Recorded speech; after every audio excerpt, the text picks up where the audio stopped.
Hi friends, സ്നേഹപൂർവ്വ ക്ഷമയുടെ പുതിയ എപ്പിസോഡില് രാധിക ഉണ്ടാക്കിയ സദ്യ കഴിക്കാണ്. വരുൺ ഉൾപ്പെടെ കണിമംഗലത്തുള്ള എല്ലാവരും അച്ഛനതിനെ അഭിനന്ദിക്കുന്നുണ്ട്. രാധികയ്ക്ക് ഇത് കേൾക്കുമ്പോൾ ഒരുപാട് സന്തോഷമാവും. അങ്ങനെ ഹൽവ കഴിക്കുന്ന മുത്തശ്ശിക്കും ഇതിന്റെ കൂട്ടെങ്ങനെയാ മോളെ, ചെറുതിലെ പഠിച്ചോ നീ ഇതൊക്കെ? അപ്പോ പ്രിയ പറയും, മുത്തശ്ശിക്കും അമ്മയ്ക്കൊക്കെ ചെറുപ്പത്തിലെ നിർബന്ധമായിരുന്നു. മുത്തശ്ശി കൂടെ കൂടെ പറയും, വിവാഹം കഴിഞ്ഞു പോകുന്ന വീട്ടിലെ ആളുകളുടെ വയറാദ്യം നിറയ്ക്കുക, അതിലൂടെ മനസ്സ് നിറയ്ക്കാന്ന്. പത്മിനിയമ്മ പറയും, അവരുടെ വാക്കുകളൊന്നും പഴച്ചില്ല. സൂര്യ പറയും, പ്രിയ ഇതിന് ഏട്ടന്റെ വക പ്രത്യേക സമ്മാനം ഉണ്ട് കേട്ടോ എന്ന് പറഞ്ഞ് പ്രിയനെ ഇങ്ങനെ പറയുമ്പോ രാധിക അവിടെ നിന്ന് എല്ലാം കേൾക്കുന്നുണ്ട്. ശേഷം ഹൽവ ഉണ്ടാക്കിയപ്പോ അവിടെ വീട്ടിൽ വെച്ച് മുത്തശ്ശി ചീത്ത പറഞ്ഞ കാര്യം ആലോചിക്ക. ആർക്ക് കഴിക്കാനടി ഇതൊക്കെ ഉണ്ടാക്കി വെച്ചിരിക്കുന്നത്? വെറുതെ സാധനങ്ങൾ നശിപ്പിക്കാൻ, നാശം പിടിച്ചോള് എന്ന് പറഞ്ഞത് അടുപ്പത്തേക്ക് തന്നെ വെക്കുന്നുണ്ട്, കളയുന്നൊന്നുമില്ല. അങ്ങനെ അതൊക്കെ രാധിക ഇങ്ങനെ ആലോചിക്കും. ഒരാളുടെ കയ്യിൽ നിന്ന് ചീത്ത കേട്ടെങ്കിലും ഇവിടെ എല്ലാവരും അതിനെ അഭിനന്ദിച്ചല്ലോ. അങ്ങനെ പ്രിയ അവിടെ പറയും, നിങ്ങളെല്ലാവരും ഓരോരുത്തരായിട്ട് അഭിപ്രായം പറഞ്ഞു. അതൊക്കെ കേട്ടിട്ട് എനിക്ക് നല്ല സന്തോഷമുണ്ട്. പക്ഷേ ഞാൻ പ്രതീക്ഷിക്കുന്ന ആള് ഇതുവരെ എന്നോടൊന്നും പറഞ്ഞില്ല. വരുൺ ഫുഡ് ഇഷ്ടപ്പെട്ടില്ലേ? വരുൺ ഇങ്ങനെ പറയാനൊന്നും ഇഷ്ടമല്ലല്ലോ. ഇഷ്ടമായി, ഒരുപാട് ഇഷ്ടമായി. ഇതുണ്ടാക്കിയ ആളെ പാചക കലയുടെ റാണി തന്നെ. ഇത് കേൾക്കുമ്പോ പ്രിയയും സന്തോഷിക്കുന്നുണ്ട്. രാധികയ്ക്കാണ് ഒരുപാട് സന്തോഷാവുന്നത്. മുത്തശ്ശിക്കും ഇതിൽ കൂടുതൽ മോൾക്കിനി എന്താ വേണ്ടത്? പ്രിയ പറയും, ഇതുവരെ ചെയ്തതിനൊക്കെ ഒന്നിച്ച് കൂലി കിട്ടിയതുപോലെയായി. അപ്പോഴും രാധികയ്ക്ക് സന്തോഷം തന്നെ. രാധിക ഇങ്ങനെ ചിരിക്കും. പെട്ടെന്ന് ഗൗതം എഴുന്നേൽക്കുന്നത് കാണുമ്പോ രാധിക അവിടുന്ന് ഓടിപ്പോവാ. നേരത്തെ നിന്നിടത്ത് തന്നെ നിക്ക. അപ്പോഴായിരിക്കും ഗൗതമും അതുപോലെ കൽപ്പനയും കൈ വാഷ് ചെയ്യാൻ വന്നിരുന്നത്. ഗൗതം ചോദിക്കും, ഇതെങ്ങനെ സംഭവിച്ചു? ഇത്രയും ഭക്ഷണം അവൾ ഉണ്ടാക്കിയതല്ല, വേറെ ആരും ഉണ്ടാക്കിയതാ. കൽപ്പനയ്ക്കും, അല്ല ഹോട്ടൽ ഭക്ഷണം കുഴിച്ചു മൂടി എന്ന് പറയുന്നത് സത്യം തന്നെയല്ലേ? ഞാൻ നിന്നെ കൂട്ടി കുഴി മാന്തി കാണിക്കണോ? കൽപ്പന പറയും, അങ്ങനെയാണെങ്കിൽ ഇവിടെ വേറെ ആരോ വന്നിട്ടുണ്ട്, അതാരാണെന്ന് കണ്ടുപിടിക്കണം. പിന്നെ കൈ കഴുകി കഴിഞ്ഞെങ്കിൽ അങ്ങോട്ട് ചെല്ല് എന്ന് പറഞ്ഞ് ഗൗതത്തിന് അവിടുന്ന് പറഞ്ഞേക്കാണേ. പ്രിയ വേഗം കിച്ചണിലേക്ക് ചെന്ന് രാധിക വീട്ടിൽ നിന്ന് കൊണ്ടുവന്ന പാത്രങ്ങളൊക്കെ ഉണ്ടല്ലോ, അതെല്ലാം വേഗം വേഗം എടുത്ത് ആ ഷോപ്പറിലേക്ക് ആക്കാണ്. ഇതേസമയം കൽപ്പന അവിടെ ആരോ വന്നിട്ടുണ്ടെന്നുള്ള സംശയത്തില് അവിടേക്ക് ഇങ്ങനെ തെരയുന്നുണ്ട്. മുൻവശത്തു കൂടെ ചെന്ന് ഗൗതമും. ഇതേസമയം പ്രിയ വേഗം എല്ലാം ബാഗിലാക്കിയിട്ട് രാധികയുടെ അടുത്തേക്ക് ചെല്ലും. പ്രിയേ, എല്ലാവർക്കും ഇഷ്ടായോടി? പ്രിയ പറയും, അതൊക്കെ ചോദിക്കാനുള്ള സമയമാണത്. എത്രയും പെട്ടെന്ന് ഈ വീടിന്റെ പടി കടന്ന് പോവാനാ പറഞ്ഞത്, പോ എന്ന് പറഞ്ഞിട്ട് പ്രിയ അവിടുന്ന് പോവും. രാധികയ്ക്ക് വിഷമാവുന്നുണ്ടെങ്കിലും എല്ലാരും നല്ലത് പറഞ്ഞ സന്തോഷമുണ്ട്. രാധിക അവിടെ തന്നെ നിൽക്കുക. ഇതേസമയം കൽപ്പനയും ഗൗതമും കൂടി ആ വീടിന്റെ ചുറ്റുഭാഗവും അരിച്ചു വെറുക്കുന്നുണ്ട്. കൽപ്പന നോക്കി നോക്കിപ്പോ കിച്ചന്റെ ഭാഗത്തേക്ക് വരികയാണ്. ഇത് രാധിക കാണും. അയ്യോ എന്ന് പറഞ്ഞ് രാധിക ഓടുകയാണ്. രാധിക ഓടുന്നത് കൽപ്പന കാണും. ഏയ് നിക്കവിടെ, നിക്ക് എന്ന് പറഞ്ഞ് രാധികയുടെ പിന്നാലെ ഓടും. രാധിക ഓടി ഓടി ഒരു സ്ഥലത്ത് പോയി അവിടെ പതിയെ താഴ്ന്നിരിക്കും. കൽപ്പനയ്ക്ക് കാണുന്നില്ലപ്പോ. കൽപ്പന ഇങ്ങനെ ചുറ്റും നോക്കുന്നുണ്ട്. കൽപ്പനയുടെ അടുത്ത് തന്നെയാ അവിടെ ഒരു ഗാർഡൻ ഉണ്ട്. ആ ഗാർഡന്റെ സൈഡിലായിട്ടാണ് രാധിക ഇരിക്കുന്നത്.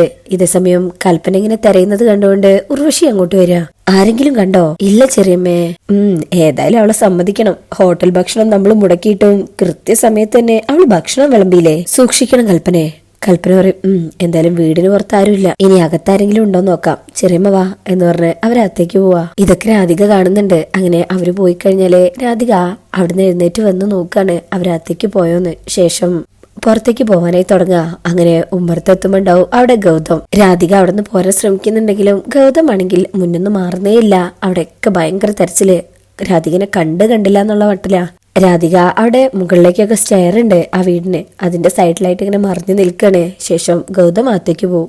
ഗൗതം പോയി കഴിഞ്ഞാൽ രാധിക അവിടുന്ന് പോവാൻ തുടങ്ങാണ്. വീട്ടുമുറ്റത്തൊക്കെ ഒരുപാട് വണ്ടികളുണ്ട്. അങ്ങനെ ഓരോ വണ്ടിയെയും മറിഞ്ഞു നിന്ന് രാധിക പോകാൻ തുടങ്ങാണ്. എന്നാ രാധിക കാണാതെ മറുവശത്ത് വരുൺ നിൽപ്പുണ്ട്. ആരെയോ കോൾ ചെയ്ത് രാധിക കണ്ടില്ല. എന്നാ രാധികനെ വരുൺ കാണുന്നുണ്ട്. ഡോ നിക്കാൻ എന്ന് പറഞ്ഞ് വരുൺ അങ്ങ് വിളിക്കുമ്പോ രാധിക തിരിഞ്ഞു നോക്കുക. രാധികയെ കാണുമ്പോ വരുണിന് സന്തോഷാവും. എന്നാ രാധിക ആകെ പേടിച്ച് ഞെട്ടി പോവാണ്. അവിടുന്ന് ഉടനെ തന്നെ ഓടി പോകുമ്പോ വരുണും പിന്നാലെ ഓടുക.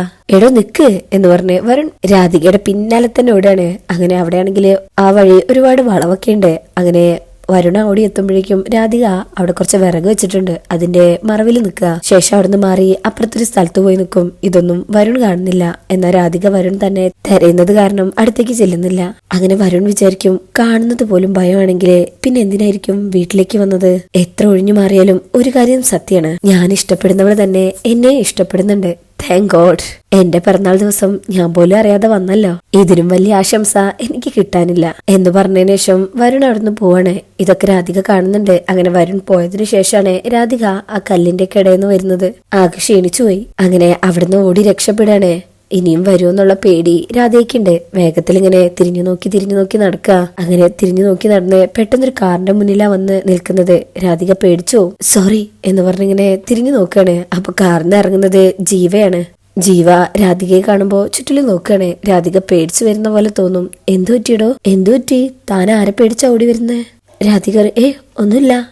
ജീവ പറയും ഇല്ല, താൻ എന്തോ ടെൻഷനിലാണ്. എന്താ കാര്യം എന്ന് വെച്ചാ പറ, എനിക്ക് ചിലപ്പോ ഹെൽപ്പ് ചെയ്യാൻ പറ്റും. രാധിക ഒന്നും പറയാതെ പേടിച്ചു നിൽക്കണേ. ജീവയ്ക്കും എടോ തന്നെ ആരെങ്കിലും ഉപദ്രവിച്ചോ? തന്റെ പുറകെ ആരെങ്കിലും ഉണ്ടോ? താൻ ഒരു കാര്യം ചെയ്യേ, ഇപ്പൊ ഇവിടുന്ന് പോവേണ്ടത് തന്റെ ആവശ്യമാണെന്ന് എനിക്കറിയാം. കാര്യം എന്തായാലും തന്റെ വീട്ടിൽ ചെന്നിട്ട് നമുക്ക് സംസാരിക്കാം. തന്നെ ഞാൻ തന്റെ വീട്ടിലെ സേഫായി കൊണ്ടാക്കാം. രാധിക പറയും അതൊന്നും വേണ്ട, വീട്ടിലേക്കൊന്നും കൊണ്ടാക്കണ്ട. ജീവയ്ക്കും പിന്നെ ഞാനിപ്പോ എന്താ ചെയ്യേണ്ടത്?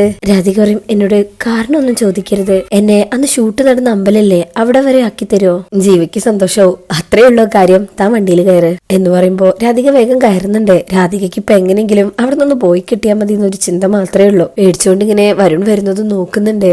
അപ്പോ ജീവ പറയും ലിവ് ഇറ്റ്, താൻ എന്തിനാടോ ഇങ്ങനെ പേടിക്കുന്നത്? ഇനി അതില്ല, നമ്മള് പോവാണ് എന്ന് പറഞ്ഞ് കാർ എടുത്ത് അവിടുന്ന് പോവാണ്. രാധിക അപ്പോഴും തിരിഞ്ഞും മറിഞ്ഞൊക്കെ നോക്കുന്നുണ്ട് വരുൺ പിന്നാലെ വരുന്നുണ്ടോന്ന്. എന്നാ രാധികയുടെ ഈ നിഷ്കളങ്കത ജീവ ഒരുപാട് ആസ്വദിക്കുന്നുണ്ട്. ജീവയ്ക്ക് പ്രണയം ഉണ്ടല്ലോ. ജീവ രാധികയെ നോക്കിക്കൊണ്ട് വണ്ടി ഓടിച്ചു പോവാണ്. ശേഷം പിന്നീട് കാണിക്കുന്നത് കണിമംഗലത്ത്. ഇപ്പൊ പ്രിയ ഭയങ്കര ഹാപ്പിയാ. അങ്ങനെ സന്തോഷിച്ചു നിൽക്കുമ്പോ വരുൺ അത് കാണാണ്. വരുൺ വരുന്ന കാണുമ്പോ പതിവില്ലാത്ത അടുത്തേക്കുള്ള ഈ വരവും ചിരിയൊക്കെ കാണുമ്പോ എന്താ വരുൺ പറയും ഒളിച്ചുകളി നടത്തുന്ന ഒരാളോട് അതിന്റെ കൂടുതൽ വിശദീകരണം ചോദിക്കുന്നതിൽ കൊണ്ട് കാര്യമില്ല. എങ്കിലും ചോദിക്കുക, ഇവിടെ വേറെ ആരെങ്കിലും വന്നിരുന്നോ? പ്രിയയ്ക്കും ഇവിടെ ബാൽക്കണിയിലോ? എന്റെ അടുത്തോ? ആര് വരാനാ? വരുൺ പറയും ബാൽക്കണിയിൽ വരുന്നതിനെ കുറിച്ചല്ല, ഈ വീട്ടിൽ വേറെ ആരെങ്കിലും വന്നിരുന്നോ? ഏതെങ്കിലും പെൺകുട്ടി? വരുൺ എന്തൊക്കെയാ ചോദിക്കുന്നത്? എനിക്ക് കാര്യം എന്താന്ന് പിടികിട്ടുന്നില്ല. അപ്പൊ വരുൺ ചോദിക്കും വിളമ്പിയ ഭക്ഷണം താൻ തന്നെ ഉണ്ടാക്കിയതാണോ? പ്രിയ ഞെട്ടും. അതെ ഞാൻ തന്നെ. ഉറപ്പാണല്ലോ അല്ലേ? പ്രിയ പറയും ബാക്കി ആരൊന്നും പറഞ്ഞില്ലല്ലോ. പിന്നെ നന്നായിരുന്നു എന്ന് നേരത്തെ വരുണും പറഞ്ഞു. അതൊക്കെ കേട്ട് മനസ്സ് സന്തോഷിച്ചു നിൽക്കുമ്പോ ഇത്തരം ചോദ്യം ചോദിച്ചാ എന്തുമാത്രം സങ്കടം വരുന്നറിയോ? വരുൺ പറയും ഈ സ്വർണം ഉരുകുന്നത് കണ്ടിട്ടുണ്ടോ? ഞാനേ കുഞ്ഞുനാളിലാ ആദ്യമായിട്ട് കാണുന്നത്. ഇത്രയും വില പിടിച്ച സ്വർണം തീയിൽ എന്തിനാ ഇടുന്നതെന്നാ ഞാൻ അന്ന് ചോദിച്ചത്. പിന്നെയാ മനസ്സിലായത് അതിന് തിളക്കം കിട്ടണമെങ്കിലേ തീയിൽ തന്നെയാ ഇടേണ്ടതെന്ന്.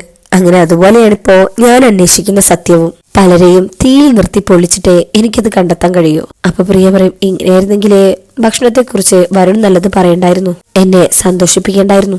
വരുൺ ചോദിക്കും ഈ മേശപ്പുറത്തുണ്ടാക്കി വെച്ചിരിക്കുന്ന ഭക്ഷണങ്ങളൊക്കെ വീണ്ടും ഉണ്ടാക്കാൻ പറ്റുമോ എനിക്ക്? പ്രിയ അങ്ങ് ഞെട്ടും. വരുൺ പറയും ഉണ്ടാക്കാൻ പറ്റുമെങ്കിലേ അടുക്കളയിലേക്ക് പോവാം. അവസാനം വിളമ്പിയ ആ സ്പെഷ്യൽ ഹൽവയില്ലേ, അത് നമുക്ക് കുറച്ചുകൂടി അങ്ങ് ഉണ്ടാക്കിയാലോ? പ്രിയ ആകെ ഞെട്ടി നിൽക്കാണ് ഇപ്പോ. അങ്ങനെ വരുൺ പറയും പാചകത്തില് എനിക്കും താല്പര്യമുണ്ട്, അതുണ്ടാക്കാൻ എന്നെ കൂടെ ഒന്ന് പഠിപ്പിച്ചതാ, വാ എന്ന് പറഞ്ഞ് കയ്യിൽ പിടിച്ച് വലിക്കാ. വരുൺ എന്ന് പറഞ്ഞ് പ്രിയ ആകെ പേടിച്ചു നിൽക്കാ. അപ്പോഴായിരിക്കും ഇത് കണ്ട് മുത്തശ്ശി വരുന്നത്. വാ എന്ന് പറഞ്ഞ് വരുൺ കൂട്ടിക്കൊണ്ടുപോകുമ്പോ പ്രിയ പറയും അത് പിന്നീട് ആവട്ടെ എന്ന് പറഞ്ഞ് കൂടെ പോകാൻ കൂട്ടാക്കുന്നില്ല. അങ്ങനെ വരുൺ വലിച്ചോണ്ട് പോവാൻ നിൽക്കുമ്പോ മുത്തശ്ശിയെ കാണുന്നത്. എനിക്ക് അങ്ങോട്ട് വരാവോ? വരുൺ പ്രിയയുടെ കൈ വിടും. എന്നിട്ട് പറയും മുത്തശ്ശി ചോദിക്കും എന്താ രണ്ടാളും കൂടെ ഇങ്ങോട്ട് മാറിയെന്ന്? പ്രിയ പറയും അത് വരുണിന് ഹലുവ ഇഷ്ടായി, അതുണ്ടാക്കാൻ പഠിപ്പിക്കുമെന്ന് ചോദിക്കായിരുന്നു. മുത്തശ്ശി പറയും എന്നാ പിന്നെ മോളൊരു ക്ലാസ് തന്നെ നടത്തിക്കോ. ദാ ഇപ്പൊ പത്മിനി എന്നോട് പറഞ്ഞേ ഉള്ളൂ, അതിന്റെ കൂട്ട് പ്രിയങ്ക മോളോട് ചോദിച്ചൊന്ന് പഠിക്കണമെന്ന്. പ്രിയ പറയും അതിനെന്താ മുത്തശ്ശി, നമുക്ക് എല്ലാവർക്കും കൂടി ഒരു ദിവസം ഇനിയും ഉണ്ടാക്കാം, അപ്പൊ പിന്നെ എല്ലാവർക്കും പഠിക്കാലോ. മുത്തശ്ശി പറയും കേട്ടോടാ, ഇപ്പോഴത്തെ കാലത്ത് പെൺകുട്ടികൾ വീട്ടിൽ വന്നൊരു കട്ടൻ ചായ ഇട്ടാൽ അതിന് 100 കുറ്റങ്ങൾ ഉണ്ടാവും. എന്നാ ഇപ്പൊ ഇവിടെ എല്ലാവരും കാത്തു നിൽക്കുന്നത് പ്രിയങ്കമോൾക്ക് അറിയുന്നത് അവളിൽ നിന്നും പഠിക്കാൻ വേണ്ടിട്ടാ. ഭാഗ്യം ചെയ്യണം ഇങ്ങനെ ഒരാളെ കിട്ടാൻ. വരുൺ ഇങ്ങനെ അതെ എന്ന് പറഞ്ഞ് പ്രിയനെ നോക്കി ചിരിക്കാ. പ്രിയാണെങ്കിൽ ആകെ പെട്ടു നിൽക്കണല്ലോ. അപ്പൊ വരുൺ പറയും ഈ ഭക്ഷണം ഉണ്ടാക്കിയ ആളെ സ്നേഹിക്കണമെന്ന് എനിക്കും തോന്നുന്നുണ്ട് മുത്തശ്ശി എന്ന് പറഞ്ഞ് പ്രിയനെ നോക്കിയതിനു ശേഷം വരുൺ പോവാണ്. പ്രിയക്ക് അറിയാലോ വരുൺ ഉദ്ദേശിക്കുന്നത്. വരുൺ പോയി കഴിഞ്ഞാൽ മുത്തശ്ശി പറയും കേട്ടല്ലോ, നിന്നെ വേണ്ടെന്ന് പറഞ്ഞ അതേ നാവുകൊണ്ടാ അവൻ തിരുത്തിക്കൊണ്ടിരിക്കുന്നത്, എല്ലാം ശരിയാവട്ടോ എന്ന് പറഞ്ഞ് മുത്തശ്ശിയും പോവും. പ്രിയയ്ക്ക് ഒട്ടും സന്തോഷമില്ല. നേരത്തെ ഉണ്ടായിരുന്ന സന്തോഷമൊക്കെ പോയി ഇങ്ങനെ നിൽക്കുക. പിന്നീട് കാണിക്കുന്നത് രാധികനെ ജീവ ക്ഷേത്രത്തിൽ എത്തിച്ചിരിക്കുക.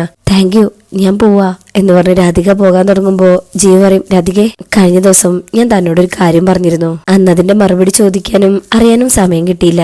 ഇപ്പൊ എനിക്കത് അറിഞ്ഞാൽ കൊള്ളാവുന്നുണ്ട്. ഞാൻ വളരെ സീരിയസ് ആയിട്ടാ പറഞ്ഞത്. രാധിക പറയും നോക്കൂ സാർ, എന്റെ മനസ്സില് അങ്ങനെയൊന്നുമില്ല, ആരോടും ഇല്ല. പിന്നെ സാറ് കരുതുന്നത് പോലൊരു ജീവിതമല്ല എന്റേത്. എന്നെ കാണുന്നവർക്കൊക്കെ എനിക്ക് എല്ലാവരും ഉണ്ട്. ഞാൻ സന്തോഷത്തിലാണെന്നൊക്കെ തോന്നും, പക്ഷേ സത്യം അതല്ല. ഞാൻ ആരാണെന്നും എന്റെ സാഹചര്യം എന്താണെന്നും അറിയാതെയാ സാറിന്റെ ഉള്ളില് ഇങ്ങനെ ഒരു കാര്യം തോന്നിയത്. ഞാൻ ആരാണെന്ന് അറിയുമ്പോ അത് തനിയെ ഇല്ലാതാവുകയും ചെയ്യും. ജീവ പറയും ഒരിക്കലില്ല, തന്റെ സാഹചര്യത്തെക്കുറിച്ച് ഒരു ചോദ്യം എന്നിൽ നിന്നും ഒരിക്കലും ഉണ്ടാവില്ല. എന്നെയും എന്റെ തൊഴിലിനെയും തനിക്ക് ഉൾക്കൊള്ളാൻ പറ്റുന്നുണ്ടെങ്കിൽ രാധിക പറയും, വേണ്ട സാർ, ഇക്കാര്യം നമ്മൾ കൂടുതൽ സംസാരിക്കണ്ട. എനിക്കൊരിക്കലും സാർ ഉദ്ദേശിക്കുന്ന രീതിയിലാവാൻ പറ്റില്ല. ജീവയ്ക്കും ഞാൻ തുറന്നു ചോദിക്കുന്നതിലെ തനിക്ക് ബുദ്ധിമുട്ടൊന്നും തോന്നരുത്. താൻ ആരോടെങ്കിലും ഇഷ്ടത്തിലാണോ എന്ന് നോക്കുമ്പോ രാധിക ആകെ അങ്ങ് വല്ലാണ്ടായി പോവാ. അതിനൊരു മറുപടി പറയാൻ പറ്റാതെ നിൽക്കുക. അപ്പോൾ ഇത്രയൊക്കെയാണ് ഈ എപ്പിസോഡിലുള്ളത്. ഇന്നത്തെ റിവ്യൂ ഇഷ്ടപ്പെട്ടിട്ടുണ്ടെങ്കിൽ ചാനൽ എല്ലാവരും ലൈക്ക് ചെയ്ത് സബ്സ്ക്രൈബ് ചെയ്ത് സപ്പോർട്ട് ചെയ്തേക്കണേ. താങ്ക്